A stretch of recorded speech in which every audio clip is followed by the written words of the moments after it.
Hello everyone, this is Anishu, and in this video I'll show you how we can enhance our solution from the previous videos by incorporating the templating tools, focusing on reverse engineering with templating in Entity Framework. As you know, we are implementing the database first approach, and you may have noticed when we generate our classes by directly scaffolding the database, we can see that our classes are made in Pascal case. This is because we have named all the database fields in snake case. When we write the names of the tables and the columns in snake case in the database, they are automatically converted into Pascal case when they are scaffolded into model classes and the properties that exist in them. Another thing that you may have noticed is that when we scaffold the database, the classes that are created are in partial. This partial is not needed and introduces unnecessary coupling. So we will try to remove it, and we will do so automatically with the help of templating tools such as Handlebars. So what is Handlebars? Handlebars is a tool for templating used in web development to generate dynamic HTML content. It allows developers to create templates with placeholders for data. These placeholders are called handlebars and are placed with actual data when the template is rendered. Handlebars provides a simple and intuitive syntax for looping over arrays, conditionally displaying content, and including partial templates within other templates. One of its advantages is that it is not tied to any specific programming language, making it versatile and easy to integrate with various projects. Additionally, Handlebars templates can be pre-compiled for performance optimization in production environments.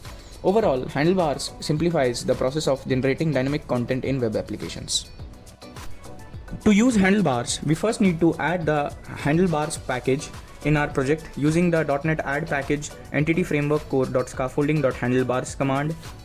Now, coming to implementing Handlebars to generate the code templates, we first need to create a file named scaffoldingdesigntimeservices.cs in our root directory. To the code explanation for the scaffoldingdesigntimeservices.cs.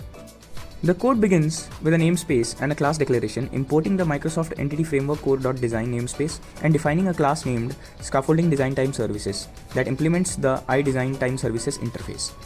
The iDesign Time Services interface is provided by Entity Framework Core for specifically registering design time services. These services come into play during development, especially during tooling operations like migrations and scaffolding. The configure design time services method is crucial. It's a required method of iDesign Time Services interface. The service.add handlebars scaffolding registers handlebars scaffolding services, and that's it. With that, the code explanation for the scaffolding design time services is completed. After this, we just need to run the scaffold command once again, and we can see that our code templates folder is created. In the code templates folder, we have two other folders, namely C# DB context and C# entity type. In the entity type folder, we have a class HBS file. We just need to change the class HBS file and remove the partial from the class name. With this, we can generate normal classes by re-scaffolding the entire project. After we have completed scaffolding our project again, we can see that the model classes that are generated does not have partial keyword in them, specifying that our implementation is correct. But wait a second. Have you noticed that the class that are generated after scaffolding does not have the constructor that we need for our specific implementation? So let's go back to the code templates and change the class HBS so that we can get the constructors as well.